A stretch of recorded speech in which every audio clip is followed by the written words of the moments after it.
Olá, sejam bem-vindos, sejam bem-vindas. Estamos aqui no ADM Talks, dia 26 de outubro de 2022. Hoje vamos falar de Smart Money e as Construtecs, a inovação na construção civil.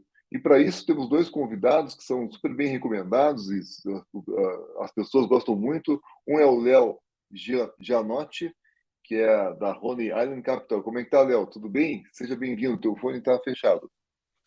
Tudo bem, Ricardo? Tudo bem, Renan? Prazer estar aqui com vocês. Obrigado, Léo, por aceitar o nosso convite. O Léo tem larga experiência aí nessa parte de como investidor, né? Anjo já tem experiências, ele vai contar um pouco melhor daqui a pouquinho, Terra Nova, Ebanks, Contabilizei, Curitiba Angels e outras, né? E o Renan Licheta, hoje é CEO da Spotlar, né, Renan? Como é que tá você? Isso. Tudo bem? Tudo bom? Bom dia, pessoal. Obrigado, Ricardo, pelo convite. Bom dia, Léo. Vai ser um prazer bater um papo aqui sobre Smart Money e Construtex aí. O Renan está na figura do empreendedor que já passou por um ciclo completo desse. Eu até conheci a empresa dele há alguns anos, estava ainda no crescimento, já cresceu, foi investida, saiu, está na segunda startup. Então, vão ter a visão do Léo como mais investidor, a do Renan mais como o empreendedor, e vamos contar para vocês que estão assistindo aqui todo o processo do Smart Money, que é Smart Money, como começa, as expectativas do investidor, do empreendedor, como que capta esse dinheiro e assim por diante. Léo, então você quer se apresentar um pouco melhor do que eu lhe apresentei, contar um pouco do teu histórico aí, que está fazendo hoje?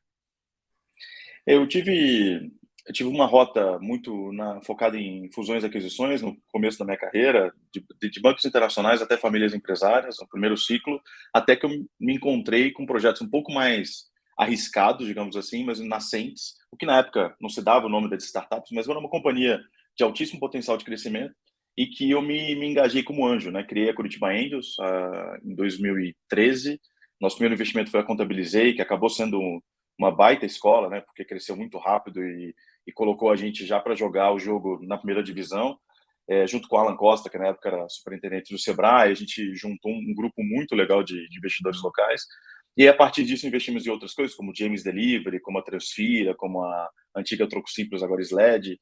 Isso levou a primeira geração, as primeiras startups cresceram aqui no ecossistema, né? Ao mesmo tempo que nasceu o List, que a gente viu nascer, Pipefy, o próprio Banks, que vinha escalando nessa época, e junto com os founders de Banks, eu investi na Transfira e eles criaram a Honey Island Capital, que era para ser só uma gestora inicial de capital ali dos investimentos deles, e aos poucos a gente foi crescendo a ideia, criando de novo uma comunidade de investidores ao entorno dessa casa de investimentos, e em 2020 a gente decidiu transformar ela numa gestora de fundos, de fato, e é hoje o que ela é. A gente tem dois fundos ativos, um fundo, eu vim para casa aqui não só como investidor, mas como gestor, junto com a Mariana, que era da Endeavor, aqui do ecossistema local, e a gente criou dois fundos, um fundo dedicado a fintechs, um fundo de 100 milhões de reais, e um fundo dedicado só ao Web3, que é o universo cripto, o universo do blockchain.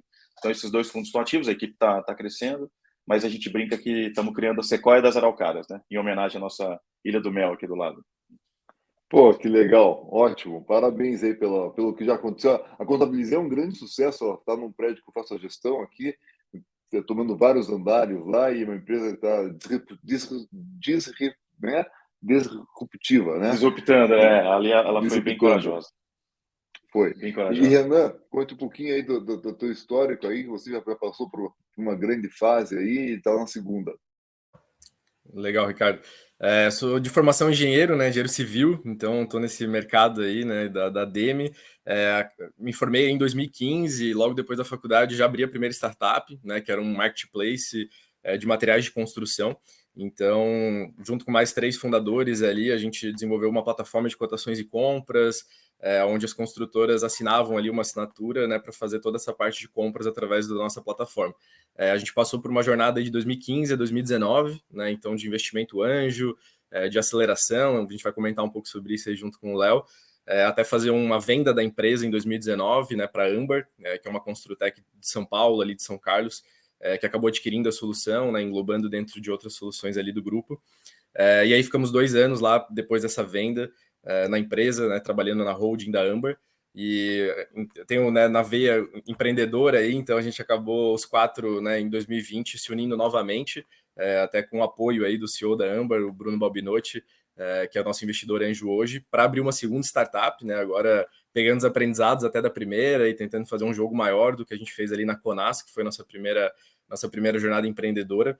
Então agora a gente está focando nessa parte de mobília e decoração junto com as incorporadoras, né? Esse desafio de entregar esses imóveis vazios, e a gente hoje, através de uma plataforma virtual 3D, a gente dá a opção dos proprietários de imóveis poderem configurar algumas opções de mobília e decoração, alguns pacotes ao longo do empreendimento está sendo construído, e quando o empreendimento fica pronto, a gente sequencia múltiplas unidades, trazendo mais agilidade, mais economia, comodidade para os proprietários de imóveis, né, numa solução turnkey aí mesmo, para você ter chave na mão com tudo pronto para viver, ou rentabilizar se você for um investidor imobiliário.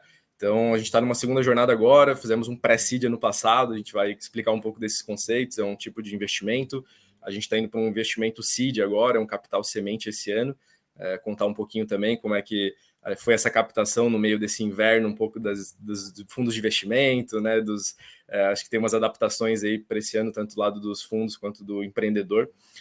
Então, esse é um pouco da minha história. Há uns 7, 8 anos aí dentro de Construtex e PropTex, e muito com esse background técnico, né, de engenharia. Cheguei a trabalhar em construtoras antes de empreender em startup, então muito com o olhar de dores do mercado e resolvendo um de cada vez aí agora na segunda.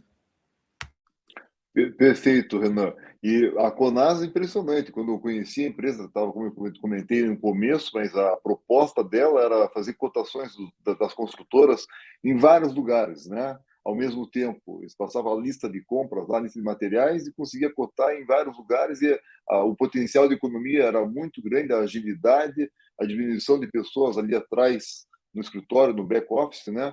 E cada startup parece que tem isso, tem uma história por trás, uma dor que quer resolver e vem com tudo, né? E é uma história muito bacana. Eu me apresento um pouquinho, eu sou o Ricardo Reis, sou o CEO da Reis Real Estate, tenho um pé em comunicação, como é aqui a Demi Talks, a Demi Juros com a Demi, tem também o ConstruCast com o Infomoney, tem a parte de educação, que nós temos uma pós em Real Estate com a Universidade de Paris, que foi para o IBMEC, agora está com Paris, e faço gestão de grandes empreendimentos também. E queria agradecer ao Eduardo Kiza, que é o diretor da DEME, que foi quem nos apresentou aqui, tanto o Renan quanto o Léo, e ajudou a montar a DEME Talks aqui. Também o Paulo Roberto de Oliveira, que é o nosso diretor da DEME de Startups, o Léo Pissetti e o Luiz Gustavo, que é o nosso presidente. Isso colocado, pessoal. Então, Léo, o que é o Smart Money, como que são as fases disso? E, Renan, fique à vontade para você entrar no meio contando como que é a visão do outro lado, né?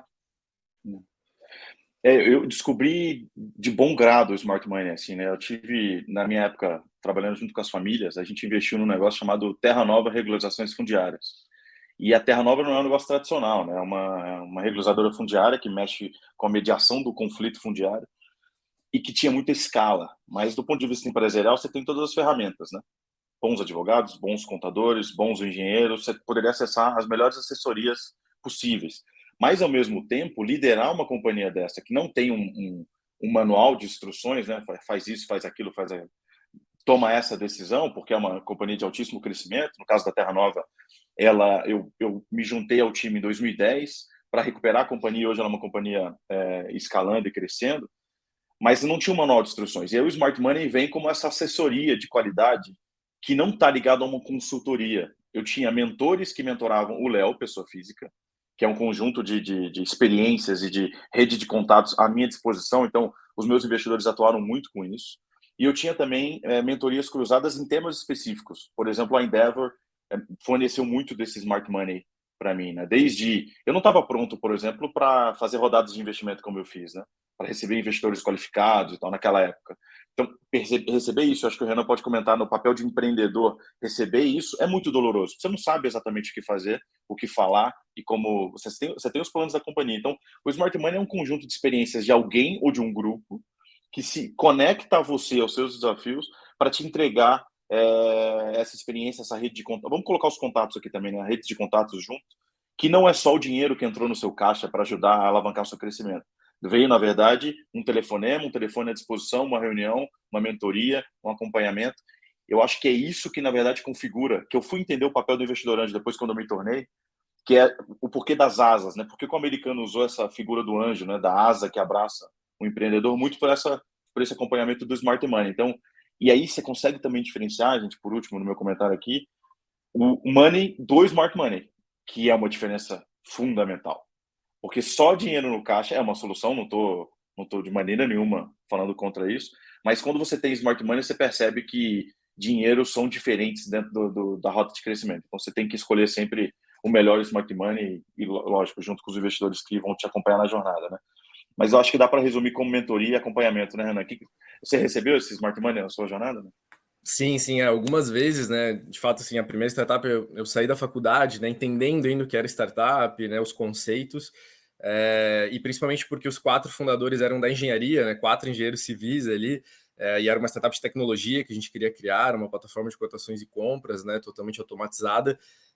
A gente trouxe, né, investidores anjo na época, que eram da Nelway, né? Uma empresa de Big Data aqui de Florianópolis, onde eles tinham muito know-how de criar tecnologia, né? Então, a gente, de fato, trouxe um investimento anjo, né, que na época foi um investimento de 315 mil reais, né, vou comentando para a galera entender um pouco as faixas aí de investimento, mas muito olhando no dinheiro inteligente, né, então não olhando para o dinheiro, a gente fala, dinheiro por dinheiro, a gente vai no banco, faz um empréstimo lá e depois paga ele, mas o dinheiro inteligente, de fato, ele tem que ter um propósito, né, e cada fase da nossa startup a gente teve um dinheiro com um propósito específico. A primeira foi de tecnologia, então eles ajudaram a gente a montar todo o time de tecnologia, contratar o CTO, quais linguagens de programação a gente ia utilizar, por exemplo. Já uma segunda rodada, né, que a gente acabou passando de 2017 para 2018, que veio junto com a nossa aceleração ali da ACE, né, a aceleradora ACE é uma das maiores aí do país, né, em termos de aceleração. Eles dão, né, um investimento, mas o mais importante é toda a aceleração, a mentoria, e é ali que a gente criou a nossa máquina de vendas. Como engenheiros também, a gente não sabia vender direito ali o nosso produto, né? A gente não sabia escalar essa venda. Então, a gente criou toda uma máquina de vendas ali de 2017 para 2018, junto com a ACE. E isso fez total diferença, assim. Isso fez com que a gente escolhesse o nosso público ideal, com que a gente entrasse numa fase de tração da startup logo em seguida.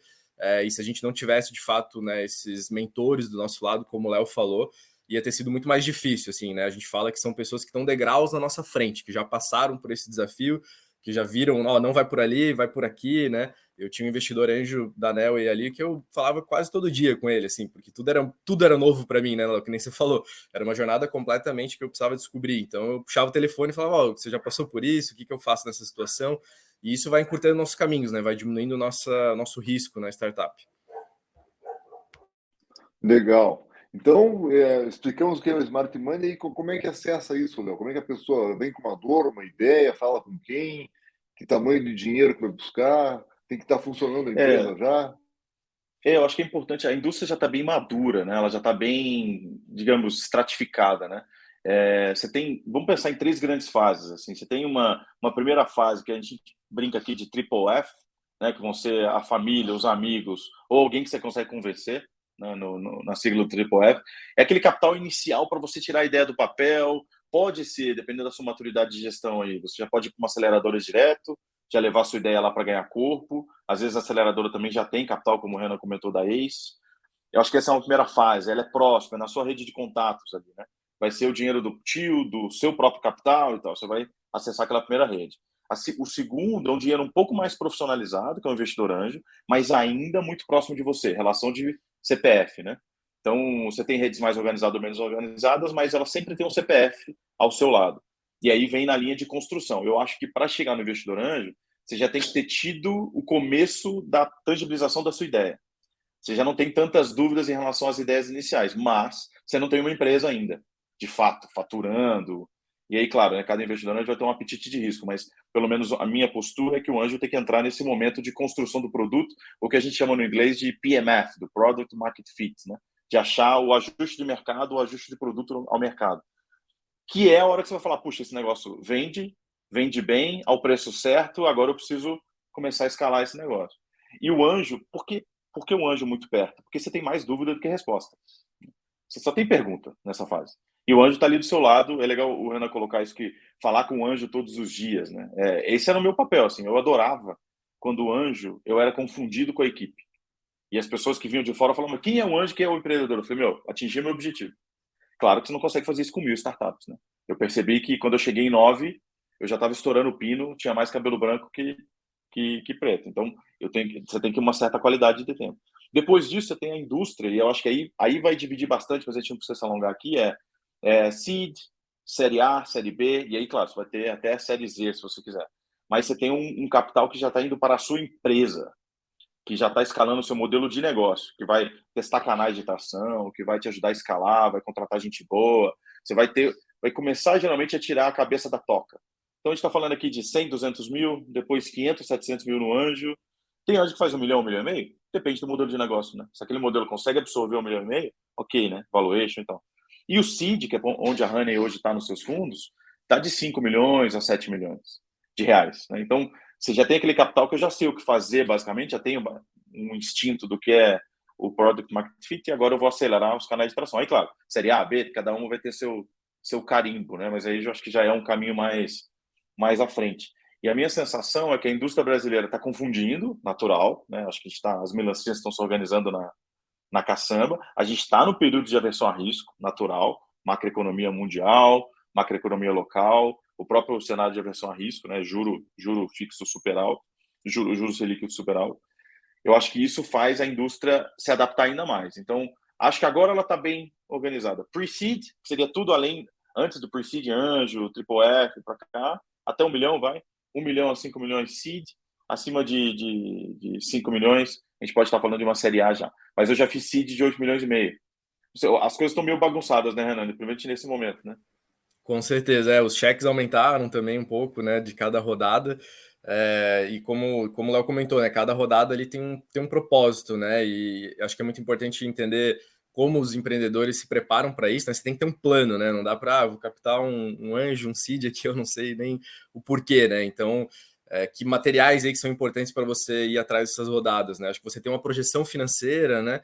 Uma rodada ela vem para alavancar os seus custos, né? Antes as empresas tinham que crescer de forma linear ali com a própria receita, né? Isso demorava muito tempo na linha do tempo. Então esse investimento de risco, né, dos venture capitals, dos anjos, eles vieram para alavancar de fato os custos, né? Muito comum a startup ela viver uma queima de caixa, né? Você planeja essa barrigada de forma planejada, que você vai acelerar seus custos, ao longo do tempo você vai vir com a receita e seu objetivo é aquele break-even, né, Léo? Você depois equilibrar essas contas, né? Você provar que de fato você conseguiu trazer aquela receita projetada e esse investimento, né, que entrou, ele cumpriu o propósito de ou fazer um produto ou de expandir, né, a sua solução para outros mercados, e aí depende dessas rodadas que o Léo falou, cada rodada vai ter um propósito, mas principalmente você ter esse plano, né, uma projeção financeira, onde que eu quero chegar, qual que é a valorização desse capital também, né, que o investidor está colocando na linha do tempo, quanto que ele espera lá na frente ter como múltiplos aí desse capital. Então, acho que é por aí, né? A gente precisa estar muito bem preparado e saber para muito o que a gente vai usar esse capital, né? Para onde a gente vai alocar ele, para a gente realmente ser eficientes aí, né? A gente viu esse ano, né, principalmente lá, alguns movimentos aí, né, de startups crescendo a qualquer custo, né, gastando muito, queimando muito capital e não conseguindo trazer aquela receita futura e precisando fazer, né, movimentos até de demissões, tudo. Então tem que ter muito esse equilíbrio, né? De você ter uma alavancagem de custos, mas saber onde está a tua receita, trazer ela num segundo momento e você ir equilibrando essas contas e pegando rodadas para planos bem específicos de crescimento, né? Ô, Léo, conta um pouquinho no teu caso, no ciclo que você já fechou, as dores que se passou ali, porque eu vi que tem mais de um investidor, né? Não sei se é um anjo só no começo ali, ou são vários anjos, ou em cada fase vai aumentando o número de mentores, e os problemas que tem, porque não é tudo mar azul, né? Deve ter tido problema com o anjo, problema com o dinheiro que não entrou, como que é na prática? Não, é um mistura de causa e ordem, porque eu lembro de Contabilizei, por exemplo, a gente dividiu muito por aversão a risco também, né? Tem que lembrar que hoje é uma companhia de mais de 1.000 funcionários, mas na época eram 2 empreendedores com uma ideia disruptiva, com muito potencial, mas era uma ideia disruptiva. Eu lembro de ter conversado com muita gente que falou assim, não, isso é uma maluquice, cara. Desculpa, isso não faz nenhum sentido. Eu vou continuar fazendo os meus tijolos aqui, muito investidor imobiliário na época, que hoje me xingam, né, amigos, que falam, poxa, você devia ter insistido mais. Eu falei, pô, mas não é assim, né, meu? Então, A eu culpa é tua, entendo. no final a culpa é tua. No final a Sempre, culpa assim. é tua. Eu acho que tem um desafio de organização, sim. Então, eu acho que tem que ser um mix de bom smart money, que vai agregar ao seu modelo de negócio e a você, principalmente, porque essa mentoria é a você, é a sua cabeça que está em jogo ali. Não é tanto a companhia ainda, nesse estágio inicial, porque o que a gente tem ali somos nós, por enquanto, né? Você não tem um legado, você não tem uma companhia inercial ainda, né? Ao mesmo tempo, você trazer 200 anjos, você não vai conseguir acessar, vamos ser sinceros, você não vai conseguir acessar 200 anjos. Agora, que a gente tentou fazer em Curitiba Angels, lá no começo? Era ter líderes muito ligados à companhia e que esses líderes conseguiam regimentar uma rede grande.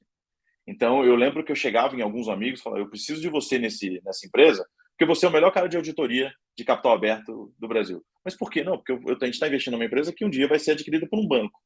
E eu preciso ter compliance e demonstrações financeiras alinhadas com o grande banco, quando a gente chegar no M&A. Eu lembro que na época esse cara investiu R$ 10.000, o que era muito abaixo do ticket médio dos outros anjos. Mas ele precisava estar naquela mesa.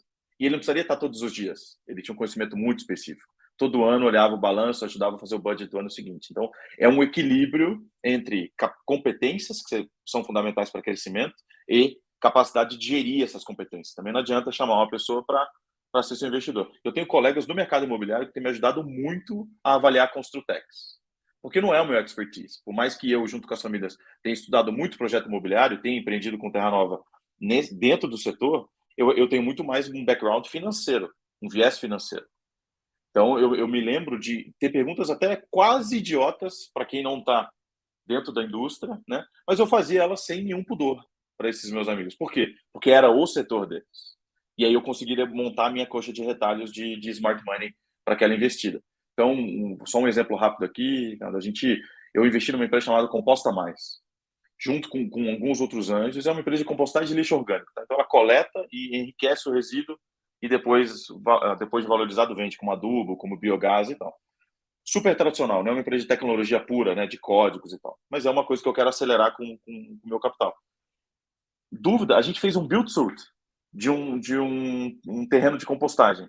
Um dos anjos que está lá é uma pessoa super versada no mercado imobiliário, que é o Leonardo Baggio, que acho que deve estar, inclusive, participando aqui da DEME, e ele traz muito esse conteúdo.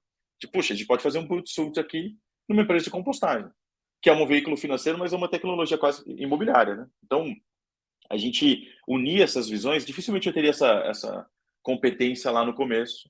Então, é essa coxa de retalho que eu acho que faz um bom smart money.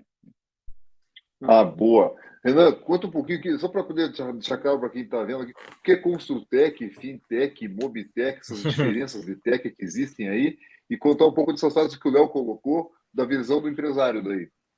Legal.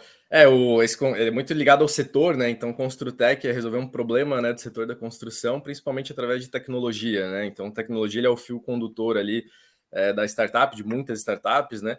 Que nem a gente agora é uma PropTech, a gente está mais atrelado à jornada aí do pós-entrega do empreendimento, né? Mais ligado ao imobiliário mesmo. Então, a gente está mais posicionado como PropTech. A Fintech, né? Que é a Rhode Island, tem muito know-how aí, né? Bem forte, né? Na tese deles são realmente problemas do setor financeiro, né, resolvidos pela tecnologia. E aí, no final, junta essa palavrinha bonita aí, né, para a gente resumir como é que a gente está posicionado dentro de um setor. E falando, você comentou um pouquinho sobre esse smart money nas rodadas ali, né, Ricardo? Acho que essa complementariedade que o Léo comentou é fundamental, assim. Pensei em alguns exemplos aqui, né? A gente tinha alguns anjos ali que, de fato, eram smarts diferentes, assim, e a gente acessa muito isso por demanda, né? Que nem o Léo falou, em determinados momentos os desafios são diferentes. E aí, por exemplo, eu tinha uma investidora anjo que trabalhou muito tempo na Gerdau, ela acessava muitos fornecedores, porque ela criou uma empresa que se relacionou com todos os fornecedores aí da cadeia da construção. E aí, na época da Conas, né, que era uma plataforma ali com fornecedores, em determinado momento eu falei, acho que agora está na hora de abrir os contatos aí direto da indústria, né, a gente chamar esses caras para participar da plataforma. E aí ela abriu todas as portas, né? Quanto tempo eu ia demorar para bater na porta, né, de diretores lá da Gerdau, né, da Votorantim, tudo. E através de uma conexão ali, eu estava na mesa com essas pessoas já falando sobre a Conas. Então, e diferente, assim, né? Outros tinham um know-how mais, que nem o Léo falou, de financeiro, de governança, né, Léo? Então, a gente começou a estruturar um conselho, e esses investidores, eles ajudam a olhar muito para essa governança, então, como preparar a startup, né, de uma maneira profissional, né, que tem um pouco essa confusão de, não, startup pode ser de qualquer jeito e vamos levando, mas uma hora essa conta chega, assim, então você tem que ter esse olhar jurídico, de governança, né, de contratações e esse smart money a gente ia acessando por demanda, assim, né, esse investidor que eu comentei que eu falava todo dia, ele era o nosso investidor líder, que era exatamente o que o Léo falou, né, ele representava esses outros anjos, até para que eu não seja acionado diariamente por todos eles, né? Porque senão isso é um problema para o empreendedor também, de não ter tempo suficiente para estar falando com todos os anjos todo dia. Então, essa figura do líder, né, principalmente nessa fase do anjo, que tem alguns CPFs ali, geralmente por baixo, é muito importante para ele fazer essa ponte da comunicação, para ele acionar, às vezes, algum outro investidor anjo que, em algum desafio que eu dei visibilidade para ele, né? Então, essa relação de fato funciona, assim. E aí, quando a gente vai para fases mais posteriores ali de previsibilidade, de números, de tração, que nem o Léo falou, né? De pré-seed, seed, série A, né? Que já são cheques de 1 milhão para cima, né? E a gente vai a cheques aí de 50, 100 milhões em séries mais posteriores. Aí a gente está olhando, né, para um institucional que realmente ajuda mais, assim, a TM3 Capital, né, a gente trouxe no pré-seed aqui da Spotlight, um fundo aí de Curitiba, bem parceiro da Rony Adler, né, do Marcel ali, né, ex-Bematec, fundador da Bematec. Ele já tinha investido na Conas, né, isso é muito legal também, esse relacionamento de, já era da primeira startup, ele já me conhece há anos, ele já sabe como eu faço um negócio, e aí na segunda foi um papo, né, eu tive um papo com ele, ele já entrou no investimento, porque isso já é um relacionamento, já não é de ontem, né, e aí ali a gente trouxe a TM3 Capital muito com viés de governança, de estruturar um conselho, de como é que a gente prepara essa startup realmente para ser grande, né? Então a TM3 ela tem muito esse viés mais pragmático, de olhar um pouco mais pé no chão, assim, que eu acho que é uma boa complementariedade, né? Os empreendedores, a gente tem essa visão sonho alto e eu gosto de trazer para o meu conselho complementariedade, assim, um pouquinho mais pé no chão, um pouquinho, né, de um outro setor ali para dar uma provocada. E aí agora esse ano a gente está trazendo uma rodada seed de 5 a 6 milhões aqui na Spotlight, muito com viés assim, de abrir mercado, né? O nosso líder vai ser a Terracota Ventures, eles são especializados em Construtechs e PropTechs, então eles têm vários LPs investidores abaixo ali, né? Que investem no fundo, que são de incorporadoras, que, né, eles vão ter esse smart muito claro para a gente, né? E outras complementariedades ali também de co-investidores, para que eu olhe para os meus desafios da startup, né? Quais são meus 3 principais desafios aqui para os próximos anos. E eu traga realmente investidores que vão me ajudar nesses 3 desafios principais, né? Tanto que, assim, na Spotlight aqui, principalmente nosso desafio é de operação, né? Essa imagem que está atrás aqui é um imóvel que a gente montou, mobiliado e decorado, então a gente tem essa ponta física, essa ponta da montagem, de supply, de logística, né? Que é algo que a gente passou ali na Âmbar, mas não tanto. Então, o que eu fiz? Trouxe muito smart de operação, pessoas da Madeira, pessoas, né, que já passaram aí por experiências robustas, né, nesse sentido, degraus na minha frente, e que já sabem algumas respostas aí, que estão me ajudando agora nessa rodada seed, no pré-seed, para a gente conseguir alavancar a Spotlight. Então, dando alguns exemplos aí para o pessoal tangibilizar, né, o que eu acionava por demanda os investidores aí para me ajudar. Muito bom, muito bacana, Renan. Legal ver essas duas visões, né? Parte de quem pensa no dinheiro, o outro está executando. E no dinheiro, Léo, o que cada um desses investidores em cada fase espera? De múltiplo? Quanto que ele tem que investir? Quantas pessoas eles são sócios? Como é que faz a estrutura para um sócio, a dívida de um sócio não entrar na dívida do outro? Ou como é que faz a governança entre eles? Então, a parte mais financeira ali do negócio mesmo. Eu acho que isso evoluiu bastante. Assim, eu lembro que de 2010 para cá, você teve uma evolução jurídica importante, contábil também, porque a evolução de mútuos conversíveis, um pouco da importação do material americano, né, que a gente soube fazer, os gringos são muito bons nisso, né, então eles conseguiram trazer muita tecnologia para a gente, mas ao mesmo tempo a gente evoluiu aqui localmente com instrumentos locais. E com os instrumentos locais, qual acho que foi o grande desafio?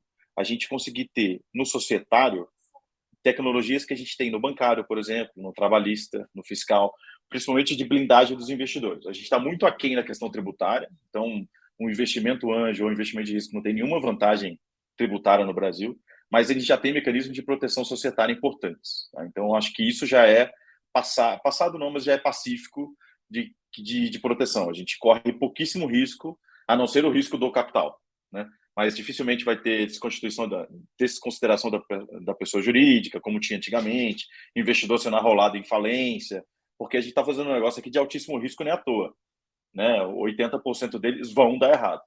Então, a gente já tem ferramentas hoje de compliance, de societário, que nos protegem. Do outro lado, a gente está olhando para um negócio de risco. Isso quer dizer que a gente quer o maior múltiplo possível. A gente, no mínimo, está falando aqui de uma régua de corte de 20% de retorno ao ano. O que, se a gente estivesse falando de TIR, perto de uma Selic de 14, é covardia. Percebe como a gente sofre com investimento de risco com Selic a 14, porque você está agregando uma camada de risco imensa para concorrer com uma Selic de 14% ao ano. Então, meu fundo, por exemplo, mira muito mais do que isso, para a gente poder entregar mais do que isso. Então, a gente não mede tanto por percentual, a gente mede por múltiplo. A gente usa um ROI, um retorno sobre o investimento, baseado num outro indicador que chama MOIC, que é múltiplo sobre o capital investido.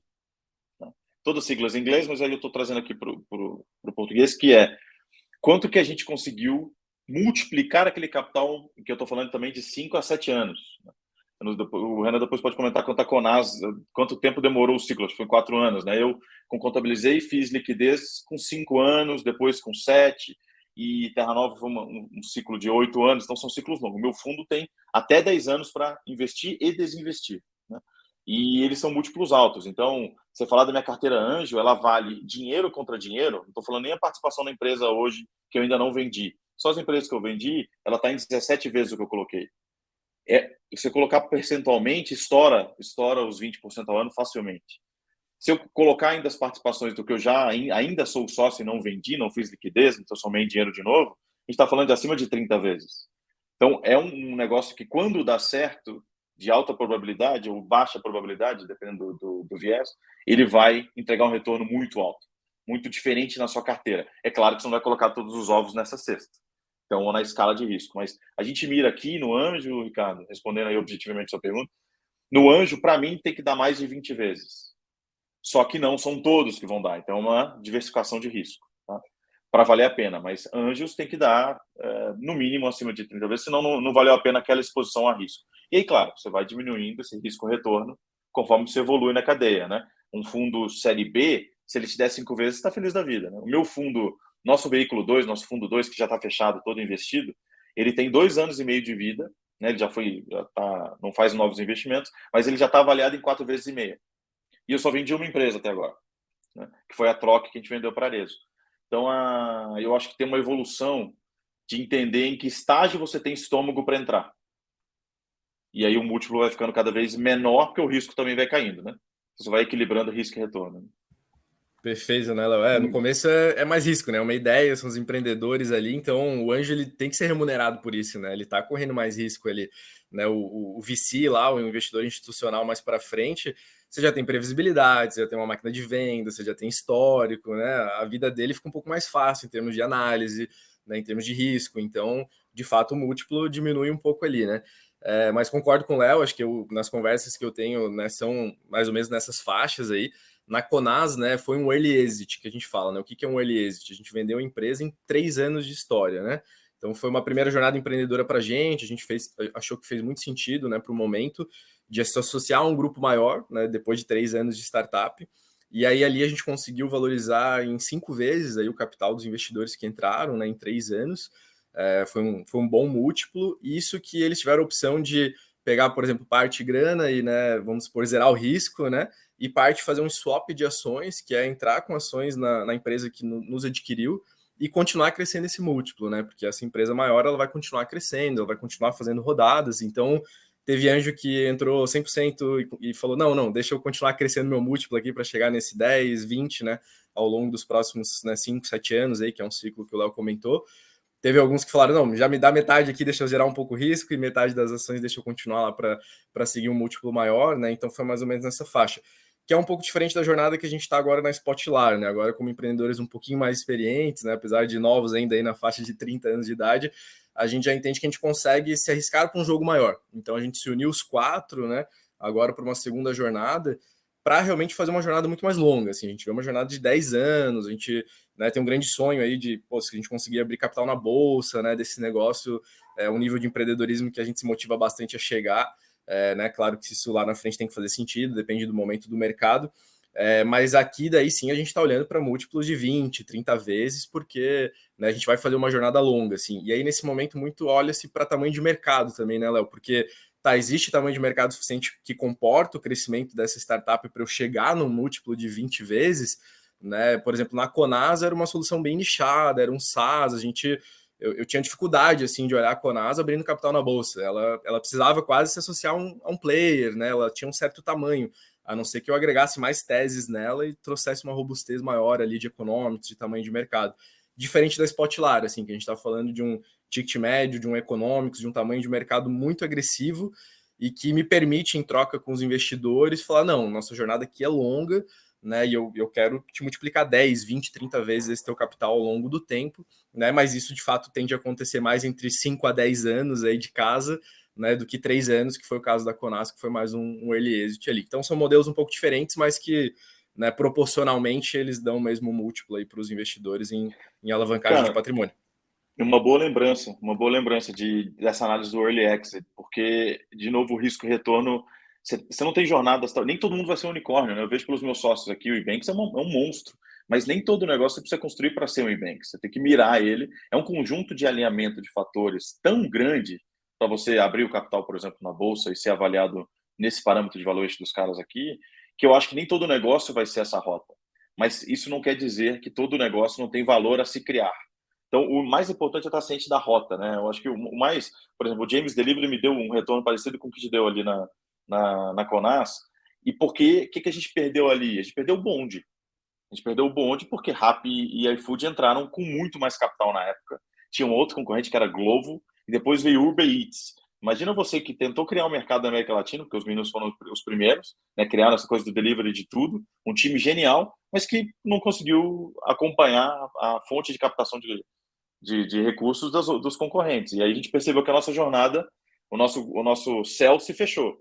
Cara, vamos vender, e a gente vendeu, e vendeu para o Grupo de Açúcar, não sei se você se lembra dessa transação, foi em 2018, porque isso, a nossa jornada não deu. Então não adianta tentar ganhar altitude se eu não tenho nem gasolina e nem teto saudável para fazer um voo de qualidade. Então a gente optou por um early exit, foi a mesma coisa na Troc, quando a gente vendeu para Arezzo. Lá eu acho que um pouco mais consciente, menos necessário, né, mais oportunístico deu, mas acho que isso é importante, a gente ter noção da jornada.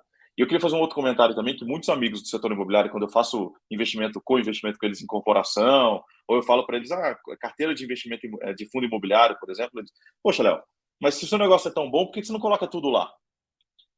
É diversificação de risco. Eu acho que você tem que ter toda a composição você tem que fazer incorporação imobiliária uma certa parte da sua carteira, você tem que participar de fundo imobiliário, você tem que ter investimento em venture capital para compor o seu apetite de risco. É claro que o meu apetite de risco é muito mais alto do que a maioria, porque é da natureza da minha formação, mas a composição da carteira vai ter tudo. Vai ter título público, vai ter tudo na minha carteira. Essa coisa que o cara do venture capital não faz um investimento um pouco mais tradicional, e, ao mesmo tempo, o cara tradicional não pode fazer investimento em venture capital. Isso é uma balela, é um assunto muito passado já. A gente tem que diversificar o risco em todas as etapas da cadeia. Bacana contar um pouco essa parte do early exit. Eu ia perguntar um pouco sobre isso. Que horas que é a hora que você tem que pivotar, que chama, né? Você está com uma tese, aí você vê que não dá pé, aí você muda a empresa. Às vezes essa mudança é muito bem-vinda, né? Muda um cenário econômico, ou a hora de desistir mesmo, né? Vocês conseguiram vender as empresas, né? Mas tem hora que nem vender consegue, né? Quer levantar capital de novo, não consegue. Como que é essa parte chata do negócio, que é esses 80% que não dão certo? Rapaz, você tem um momento que, até quando a empresa está dando certo, essa dúvida também é razoável. Porque você está falando, às vezes, de um negócio que o time de empreendedores está vendo de aluguel, por exemplo, e tem uma companhia super saudável na mão, o patrimônio deles é muito menor do que a liquidez deles. E aí você tem uma discussão de falar, puxa, como é que você vai abrir mão de uma transação que às vezes vai dar 10, 15 milhões de reais para cada um, sendo que há 2 anos atrás eles empreenderam essa empresa com 200 mil reais no bolso. Esse estilingue de valor, ele é tangível. E você tem que ter consciência de se está todo mundo preparado para essa jornada, né? A corrida, para mim, é uma boa analogia, né? Se você não está preparado para 42 quilômetros, não adianta você tentar correr 42 quilômetros. Você tem que ter consciência que talvez a corrida seja de 5 e 10, e é uma baita corrida. Porque, como o caso do que o Renan colocou, né? Ou seja, jovens ainda, podiam ir para a segunda jornada. Eu tenho amigos aqui, os empreendedores da Tec Verde, né? O Caio, o Lucas, a turma aqui, que Caio é também nosso fizeram. investidor anjo aí. O Caio entrou com a Viu? gente. Muito legal, muito legal. Ele está empreendendo de novo, é um cara jovem, um cara que pode viver vários ciclos ainda. Então você tem várias discussões quase que pessoais, Ricardo, em relação ao early exit. A hora ele é necessidade, sim, como foi acho que a transação do James para mim é um exemplo concreto de necessidade. Se não fosse aquilo, a gente perderia o capital, de fato. Então foi uma saída honrosa do jogo, ainda com múltiplo, mas uma saída honrosa. Não era a minha expectativa. Do outro lado, a troca, por exemplo, foi uma oportunidade. Foi uma transação que era para o investidor, para o comprador ser um investidor, e a gente, em algum momento, falou o seguinte: você tem um plano a médio prazo de comprar essa empresa? Ah, tenho. Então vamos fazer isso já, pô. Não vamos deixar o elefante na sala. Vamos criar os termos já para. E transações muito famosas e que foram feitas nesse sentido, né? Avenue com o Itaú, XP com o Itaú. Você tem uma série de transações que parecem investimento, mas que são aquisições cruzadas, que depois vão se tornar. E aí, claro, a aquisição você tem vários motivos para essa aquisição acontecer.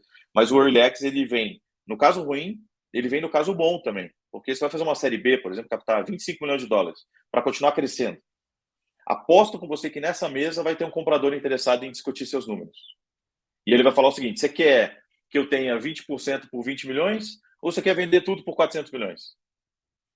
Sabe o jogo do milhão? Você quer ir para a próxima Sim. pergunta ou você quer sair com o que você já ganhou? Então, É. é duro, né, Renan? Não sei como é que foi no seu caso. Foi doloroso ou foi oportunidade? Foi escolha, assim, na verdade, porque na Conasa a gente estava indo captar um seed, né? Na época era 1,5 milhão, esses cheques aumentaram um pouco aí, que nem o Léo comentou. E aí a gente apresentou para a IGA, que é um fundo de investimento bem, né, tradicional aí do Brasil, IGA Ventures. E assim, nosso propósito na época era continuar crescendo. Vamos captar uma rodada e vamos continuar crescendo. Mas aí na época a IGA falou: ó, tem uma empresa aqui que está de olho numa solução exatamente a sua para ser, né, para ser adquirida. Você quer trocar uma ideia com eles, a Amber? E a gente trocou uma ideia e as coisas acabaram acontecendo. Assim, a gente entendeu que realmente fazia mais sentido estar com eles do que captar uma rodada e continuar crescendo, né? E acho que é legal comentar que os dois lados eles têm amarrações, né? Quando você faz uma rodada, geralmente você tem uma cláusula lá dos empreendedores ficarem 3 anos, 4 anos no negócio, senão você perde toda, né? Você tem vários pênaltis ali se você não está comprometido full time, né? Então, às vezes a gente pensa, pô, eu vendi a empresa, botei na mão de alguém que vai controlar e tudo, mas as rodadas elas também trazem uma certa, né, amarração ali desse capital com o empreendedor, assim. Então, os dois lados têm que ser muito bem avaliados, assim. Uma coisa que eu gosto muito, né, até hoje em dia eu já tô mais nesse give back, né, que é muita gente já me ajudou, eu também tento ajudar outros empreendedores, né. Eu sempre começo, assim, quando eles estão captando investimento, eu tento ajudar ali. Hoje eu estou no conselho de uma startup ali, que é qual que é o teu destino final, né? O que você quer realmente fazer, assim, você pretende uma jornada longa, 10 anos, você vai ficar 15 anos aqui, você tem esse plano alinhado com a tua família, com todo mundo, que você vai ficar no risco aqui 15 anos, muitas vezes não ganhando muito dinheiro, que nem o Léo comentou, né? Não tendo muita liquidez. Para primeiro refletir isso e depois fazer uma conta reversa, né? E aí começar a planejar essas rodadas, como chegar lá. Mas eu acho que é muito difícil você também planejar 100%, assim, as coisas acabam acontecendo, assim como aconteceu comigo, né? Eu não tinha essa visão de fazer o early exit, mas em determinado momento isso fez muito sentido para mim. Não foi nenhuma questão de que não estava dando certo. A gente estava crescendo 350% assim, nos últimos 6 meses e fizemos um exit, né? Mas fez muito sentido. Então, acho que o mais importante é a startup ela estar preparada, né, em termos de governança, qualquer movimento estratégico que apareça na sua porta, você tem que estar preparado. Você não pode estar totalmente desestruturado, com passivo trabalhista, com passivo fiscal, né? Você precisa conseguir aproveitar essa oportunidade, que é o que eu falei lá dos fundos ajudarem nessa organização, né, nessa governança da startup também. Por exemplo, a nossa jornada da Spotlar agora, nosso plano é uma jornada maior, é uma jornada com mais autonomia, uma jornada onde a gente quer ficar um bom tempo aqui quebrando cabeça e crescendo a empresa. Mas talvez apareça alguma coisa no meio do caminho que eu vá avaliar, com certeza. E que nem o Léo falou, vai aparecer, né, Léo? Isso com certeza vai aparecer. A gente já teve papos aí, a nossa solução tem chamado a atenção do mercado. E aí é você avaliar, pode ser que o plano mude, né? A gente olha, a gente queria ficar 10 anos aqui, mas faz muito sentido, com 5 anos de casa, eu me associar a esse player aqui, a gente vai ser muito maior do que se eu for sozinho, né? Então, acho que esse é o cenário bom, né, Ricardo? Acho que daí você comentou um pouco do cenário ruim, né? Existe também, esse ano a gente viu muito isso, né? Startups que captaram muito investimento, alavancaram seus custos, e aí a grana secou um pouco, né? Agora os fundos estão mais criteriosos. Não que secou, existe muito dinheiro no mercado, mas está mais criterioso, né? Estão olhando mais para números, estão olhando um pouco mais né, para o que os empreendedores estão fazendo ali. Então, muitos não conseguiram captar, né? Bateram na porta dos fundos e não conseguiram captar, e aí estão tendo que fazer alguns movimentos, né? De vender a empresa, mas é aquele mais forçado, né? Eu já recebi propostas aqui de startups, essa startup aqui está querendo vender a empresa, não deu certo, dá uma analisada lá o que dá para aproveitar deles, né? Pô, se é a carteira de clientes, se vocês têm interesse no produto deles, né? E aí o empreendedor está tentando, né, fazer algum patrimônio ali, retornar alguma coisa para os investidores, né? De fato é um momento delicado, que a maioria dos empreendedores de startups, né, no final acabam passando, é um investimento de risco, que nem o Léo falou, você aposta em várias e algumas dão certos, né? Algumas acabam não indo, porque faz parte, é inovação, é difícil você fazer essa virada, né, em toda startup, trazer essa disrupção. Então acontece isso também, né, Ricardo, de você ter que, em determinado momento, falar, pô, realmente não vai dar, deixa eu ver o que eu consigo gerar, pelo menos aqui, né, de retorno, de patrimônio, com o que eu tenho, e bola para frente, vamos para a próxima, né? E isso é muito nobre, esse conhecimento também de, vamos dizer, né, insucesso, não diria dessa forma, mas esse aprendizado gerado em algo que, né, não foi concretizado ali como esperava, para uma segunda tem muito valor, né, Léo? Tanto que nos Estados Unidos, né, em outros mercados, isso é muito valorizado. É um empreendedor que acabou falindo uma startup, pô, que bom, assim, nessa segunda você sabe o que não fazer já em vários aspectos, né? Então, acho que um pouquinho da minha visão aí. Bem colocado, bacana passarem por esse vale difícil, né? E obrigado pelos depoimentos aí. E Léo, como é que a pessoa que tem uma ideia, né? O empreendedor é um otimista, como incorporador, como, né? Como que essa ideia. Bom, eu procuro quem? Estou com uma ideia, eu acho que maravilhosa. Eu procuro quem? E quando que é a hora de pegar esse dinheiro do começo? Quando que é a hora de escalar? Como é que é esses degraus aí? E quem procura para começar a brincadeira? Eu acho que já tem ambientes, em Curitiba principalmente, você tem ambientes bem consolidados de construção dessa ideia. Então, eu acho que você passa de um pêndulo de quantitativo. Pense num negócio super maduro. O que você tem? Números, né? Quantitativamente falando, ele está super maduro. Quando você está começando com uma ideia, é só qualitativo. Então, é começar da vida para esse troço.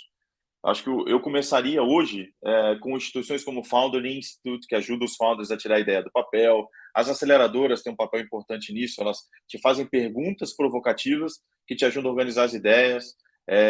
Comece a formar seu time, quem são as pessoas complementares a você para dar vida a essa ideia, e questione muito ela, né? Deixa ela ganhar vida ao longo dessa construção. A gente chama isso de ideação, né?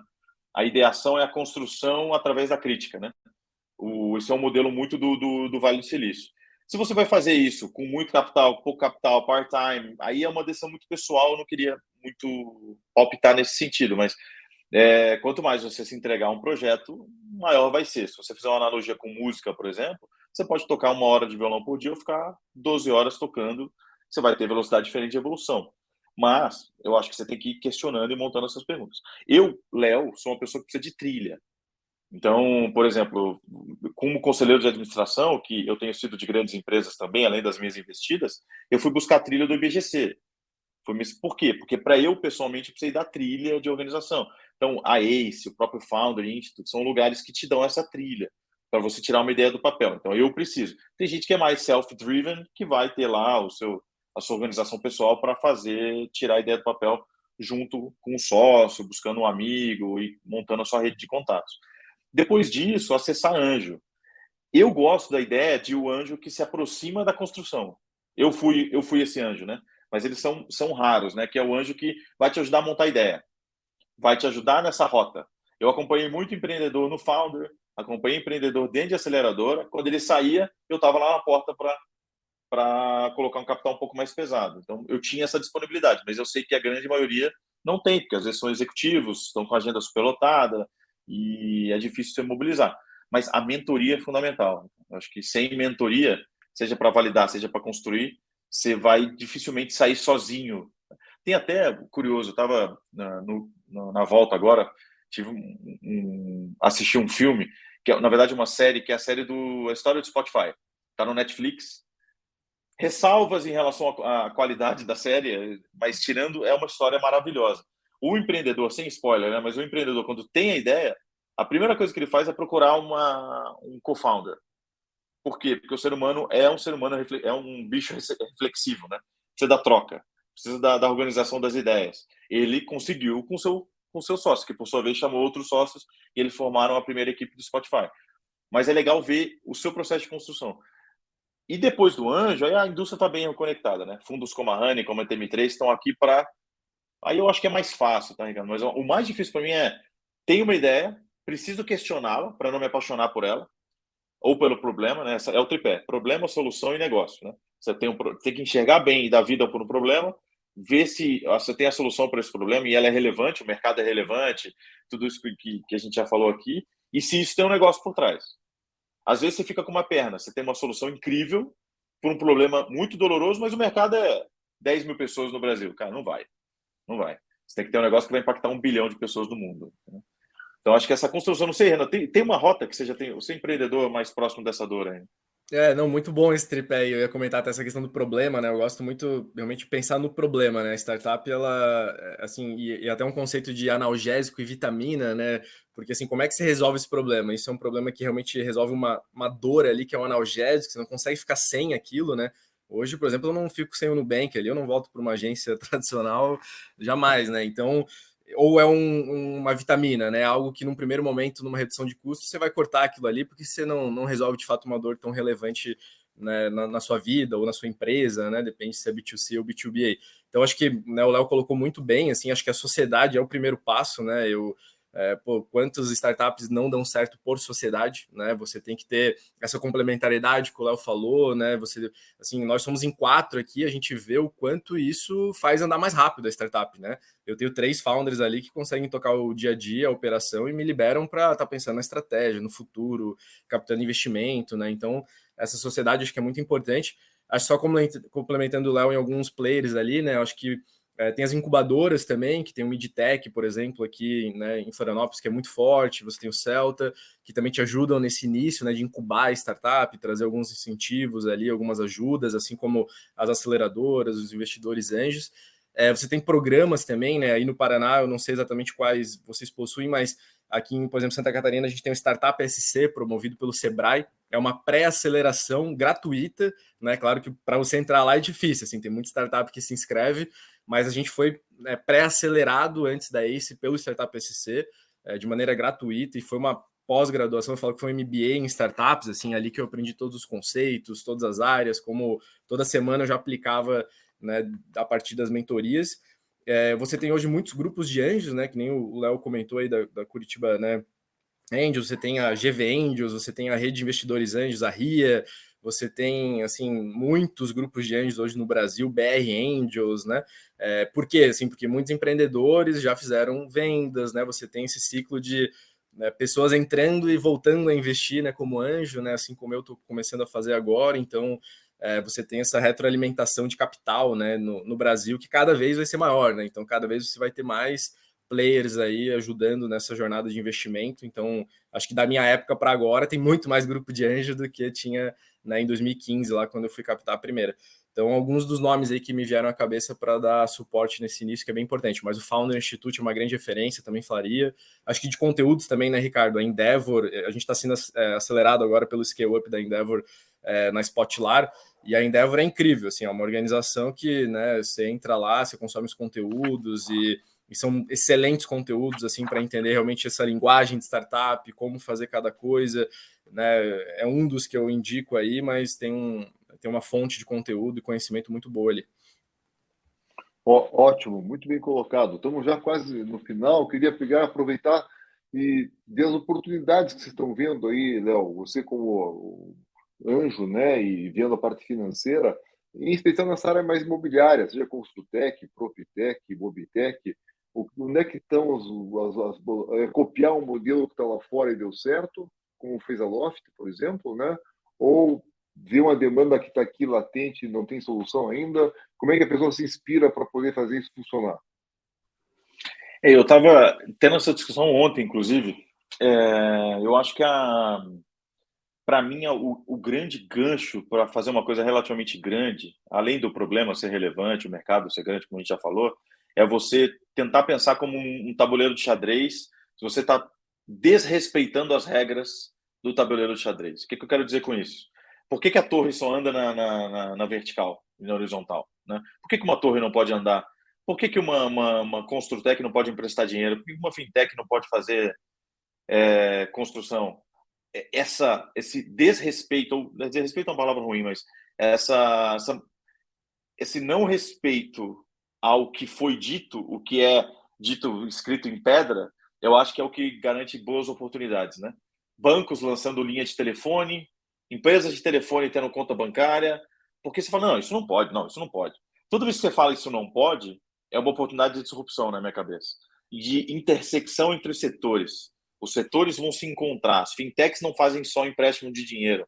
Fintech vai se tornar um conceito transversal e vai tocar todos os setores. EduTech vai ter que, de alguma forma, encontrar soluções de fintech. E aí, as boas soluções, acho que a próxima geração de investimentos vão ser empresas que não respeitaram o seu lugar e se aventuraram na solução de problema de forma transversal.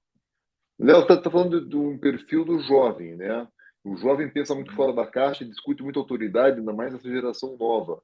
Tem a ver a idade com a ideia de virar uma startup? Como é que é a idade do empreendedor em relação a isso? Tem a ver, mas eu acho que tem muito mais a ver com o espírito de construção de futuro. Eu acho que o futuro não vai ter essas regras. O futuro não vai ter assim, quem presta dinheiro é banco. Quem faz prédio é incorporadora. Eu acho que essa é a grande reservas de mercado como da OAB, como dos conselhos, isso não tem como você não tem como segurar o mercado de tecnologia, empowered, né, by tecnologia, com reservas de mercado, com cristalizações de mercado. Eu acho que essa é a grande bagunça e que a gente vai se perder nesse processo, até a gente encontrar. Mas principalmente na Web3, você vai, que eles chamam de descentralizar as finanças, é muito por isso. Essa empresa não pode fazer isso. Vocês vão ver agora, recentemente, um grande banco vai lançar sua própria linha de telefone. E as pessoas vão se olhar e falar, e aí, que história é essa? O que é Web3, Léo? A Web3 ela é todo o universo construído através do blockchain. Então, o blockchain é a tecnologia que veio com o Bitcoin. E aí a gente, porque o Bitcoin o blockchain é mais do que o Bitcoin. Porque o blockchain é a estrutura, né? A nova tecnologia formada. Para mim, a gente está construindo a nova internet. Por isso que a gente está chamando de Web3. Tudo que foi construído na internet nos últimos 20 anos vai ser reconstruído e desconstruído na Web3. Legal. Renan, você que passou por isso, está uma nova oportunidade de Construtec, não sei se é Construtec, eu estou em Mobitec, mas até você chegar e definir que vou fazer isso, deve ter passado um monte de ideias na tua cabeça, no teu horizonte. Como é que você viu essa oportunidade, como é que você decidiu que é isso e o que tem no mercado ainda para ser explorado? Legal. Quando a gente foi da primeira para a segunda, né, no pós-venda da empresa ali, a gente explorou outros setores, né, educação, alguns setores chamavam a nossa atenção, mas no final a gente acabou caindo onde a gente tem know-how, né, acho que tem diferenciais também, a gente se relacionou com muitas incorporadoras, a gente entende as dores desse mercado, né, a gente está há 12 anos aí vivendo o setor da construção, então a gente decidiu se ater a esse mercado, né, então a gente começou com uma Construtec, mais voltada ali na parte da obra, e agora entrando mais no pós-obra, né? Então foi uma jornada muito lógica para a gente conheceu muito bem essa fase primeira e depois a gente está na segunda, né? Eu acho que a gente está num setor de muito privilégio, assim, acho que queria comentar isso para o público aqui, porque é um tamanho de mercado absurdo, né? Tem muito empreendedor que tem essa dificuldade, que nem o Léo falou, chega lá, mas o tamanho de mercado é minúsculo, né? Você não comporta um startup business. Então, assim, o tamanho de mercado nosso é muito grande, tem muito para inovar ainda, né? A gente sabe disso, a gente está empilhando tijolo ainda aí na construção, muito improdutivo, né? Então, a gente tem muitos problemas para resolver. Acho que o meu olhar aqui seria olhar os problemas, né? Como é que surgiu a Conas? Trabalhando dentro de uma construtora e interagindo com o setor de compras e olhando para ele e falando, não acredito que ele está fechando 50 mil reais de aço pelo telefone ali, né? Nem cotando com outros fornecedores. Então, ali existia um problema muito claro, uma dor muito clara que eu poderia resolver, né? Então, acho que a minha dica é olhar para as dores de toda a cadeia da construção, e aí existem várias ainda para serem resolvidas, tanto que na época a gente elencou umas 10, assim, e a Spotlight foi a que venceu por esses fatores de maior problema, economics forte, tamanho de mercado, né? A gente escolheu, vamos dizer, a melhor delas, mas tem muita coisa ainda para fazer. Acho que pegando o gancho teu de modelos fora, né? Isso é bom quando existem, mas não obrigatoriamente também, Ricardo, né? Claro, assim, os investidores, eles gostam muito de ter o modelo fora, por quê? Porque isso diminui risco, né? Pô, alguém já fez isso lá fora, já deu certo, já dá para copiar certas formas adaptando para o nosso modelo do Brasil, mas se não tiver também, tudo bem, existem, né, os primeiros players que vão criar inovação. A única coisa é que tem um pouquinho mais de risco, né? O que a Spotlight está fazendo, por exemplo, ninguém ainda fez no Brasil. Então, existe mais risco, mas uma grande oportunidade também. E eu não preciso necessariamente ter um modelo fora para que eu consiga trazer algo para cá e faça, né, um copy and paste ali. Até eu tenho um pouco mais o modelo de não fazer isso, assim, né, que nem você comentou, mas é nobre igual, assim, eu acho que tem que só adaptar a sua realidade para você não correr o risco também de estar fazendo algo no Brasil que é totalmente diferente de outro país, né, mas ter essa referência bem positiva, assim. Então, acho que a dica final é olhe para os problemas, olhe para o setor, descobre os problemas, fala com os clientes, entende a necessidade de quem está passando essa dor a fundo, que naturalmente uma solução inovadora ali vai acabar surgindo e tamanho de mercado não vai ser um problema para a gente. Legal. Então, estamos fechando. Eu queria passar a palavra para você, comentários finais, indicar um livro, um site, um filme, como você já indicou aí, para quem está nos assistindo aqui. Não, foi muito legal o papo, Renan, obrigado pela troca, Ricardo, obrigado aí pela troca também, foi muito legal. Eu acho que a gente está num processo de construção, uma indústria de amadurecimento, então não tem pergunta que tenha todas as respostas, mas a gente está aqui para contribuir pela experiência, mas a gente aprendeu na prática, então sigo à disposição aqui para quem quiser conectar aí, LinkedIn, Instagram, depois, Ricardo, se você quiser compartilhar com a rede, deixar nos comentários, super à disposição, acho que essa indústria se faz dessa interação. E um livro que eu estou completamente apaixonado, chama-se The Power of Law, que talvez em português seja A Lei da Potência, de um cara chamado Sebastian Malabai. Ele conta a história do Venture Capital. Então, se você ficou curioso um pouco do que a gente falou aqui, ele vai reconstruindo a indústria desde 1950 nos Estados Unidos. Como é que ela evolui, porque a gente não está falando de uma indústria que nasceu agora. Ela vem dos semicondutores, da eletrônica, da computação pessoal, e hoje ela está evoluindo, o que faz economistas como Schumpeter, por exemplo, se remexerem no caixão. E eu acho isso uma das coisas mais legais como sociedade, né? A gente está vivendo uma revolução dentro dela, né? Muitos de nós aqui, a gente declarou o telefone no imposto de renda, né? Eu tinha linha telefone no imposto de renda. E hoje estou vivendo um cenário de descentralização de finanças que eu não imaginava. Então, é um privilégio poder estar aqui, poder conversar com vocês e poder viver esse Venture Capital na prática, né? Ótima dica, Léo. É como você disse, é um cara de trilha, né? Nada como conhecer a história toda da indústria, né? Com esse livro. Ótima Exato. dica, obrigado. Exato. Renan, você com os finais e uma dica aí de conteúdo da gente, por gentileza. Legal. Pensei acho que em 2 livros aí que me marcaram bastante, acho que um mais para o começo da jornada, que é o Lean Startup, ali do Eric Ries. Ele traz os conceitos de MVP, de como ser enxuto nesse começo, né, que é muito importante para a startup ali, usar bem esse capital, enfim, todos os recursos. E aí depois um pouquinho mais para frente, mas acho que no começo também é válido, é o The Hard Things About Hard Things, do Andreessen Horowitz ali. Ele fala muito das dificuldades dele como empreendedor, ele, né, expõe realmente as feridas ali, então se aprende muito lendo o livro, é emocionante assim essa leitura. Né, no meio do empreendedorismo ele é bem famoso esse conteúdo. E só reforçar também, passar meus contatos, assim como o Léo comentou, agradecer o convite aqui, foi um prazer, foi muito bacana realmente esse papo aqui. Legal conhecer o Léo também, já tinha trocado ideia com o Rhode Island, conhecido algumas pessoas lá, é uma grande referência, indico a Rhode Island também, é um fundo muito competente aí, né? A gente está com um fundo bem próximo deles aí, que é a TM3 Capital, né? Eles são de Curitiba também, e né, a Rony faz um trabalho fantástico e conheço algumas pessoas lá, então vamos seguindo aí, mas segue meu contato para quem quiser trocar alguma ideia, qualquer coisa que eu possa ajudar aí também. Pô, muito legal, acho que passamos aí por todo o contexto, né? A visão de um lado do investidor, do empreendedor, os passos a passos, os problemas, as soluções, o contexto. Parabéns, muito obrigado, Renan. Foi um prazer revê-lo aqui e estar aprendendo mais com os teus ciclos já passaram e está passando agora. Léo, você é super bem indicado, deu para ver que facilidade de falar e um sucesso nos fundos que já criou e está criando. E as pessoas em quem você investiu falam muito bem de você e amigos do mercado também. Foi um prazer estar aqui. A você que está nos assistindo, muito obrigado. Quem quiser pegar os contatos deles, pode mandar um e-mail para mim, é ricardo@reisre.com, ou o site que é fácil também de me achar lá em todas as redes sociais, que é www.reisre.com. Essa gravação vai para o YouTube depois, YouTube da Demi Paraná. Também o Instagram da Demi Paraná, você acha todos os conteúdos das outras Ademi Talks. O próximo conteúdo nosso vai ser o Ademi Juros, agora sobre investimento em construtoras de SCP ou via SPE. Muito obrigado a todos, um grande abraço e até a próxima. Obrigado, Ana. Até depois. Valeu, gente. Obrigado. Valeu, pessoal. Tchau, tchau.